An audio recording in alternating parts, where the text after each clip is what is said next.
Luke 21. And he looked up and saw the rich men casting their gifts into the treasury. And he saw also a certain poor widow casting in thither 2 mites. And he said, Of a truth I say unto you, that this poor widow hath cast in more than they all. For all these have of their abundance cast in unto the offerings of God, but she of her penury hath cast in all the living that she had. And as some spake of the temple, how it was adorned with goodly stones and gifts, he said, As for these things which ye behold, the days will come in the which there shall not be left one stone upon another that shall not be thrown down. And they asked him, saying, Master, but when shall these things be? And what sign will there be when these things shall come to pass? And he said, Take heed that ye be not deceived. For many shall come in my name, saying, I am Christ, and the time draweth near. Go ye not therefore after them. But when ye shall hear of wars and commotions, be not terrified. For these things must first come to pass, but the end is not by and by.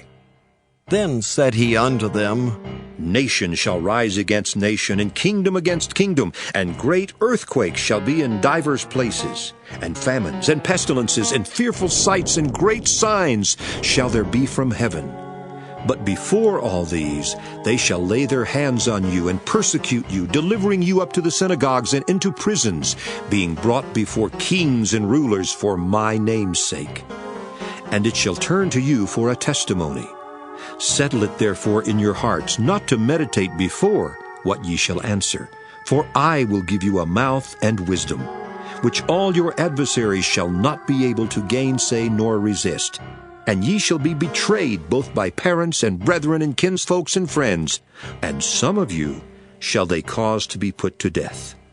And ye shall be hated of all men for my name's sake. But there shall not an hair of your head perish.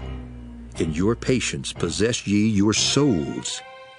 And when ye shall see Jerusalem compassed with armies, then know that the desolation thereof is nigh.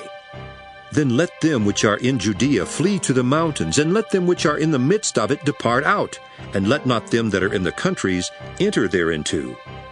For these be the days of vengeance, that all things which are written may be fulfilled.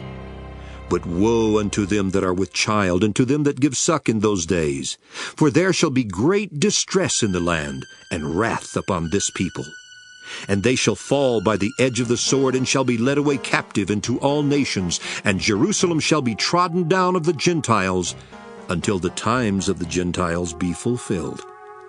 And there shall be signs in the sun, and in the moon, and in the stars, and upon the earth distress of nations with perplexity, the sea and the waves roaring, men's hearts failing them for fear, and for looking after those things which are coming on the earth. For the powers of heaven shall be shaken. And then shall they see the Son of Man coming in a cloud with power and great glory. And when these things begin to come to pass, then look up, and lift up your heads, for your redemption draweth nigh. And he spake to them a parable. Behold the fig tree and all the trees. When they now shoot forth, ye see and know of your own selves that summer is now nigh at hand. So likewise ye, when ye see these things come to pass, know ye that the kingdom of God is nigh at hand. Verily I say unto you, this generation shall not pass away till all be fulfilled. Heaven and earth shall pass away, but my words shall not pass away.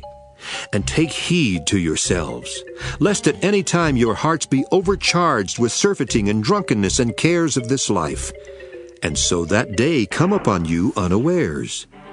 For as a snare shall it come on all them that dwell on the face of the whole earth. Watch ye therefore, and pray always that ye may be accounted worthy to escape all these things that shall come to pass, and to stand before the Son of Man. And in the daytime he was teaching in the temple, and at night he went out and abode in the mount that is called the Mount of Olives. And all the people came early in the morning to him in the temple for to hear him.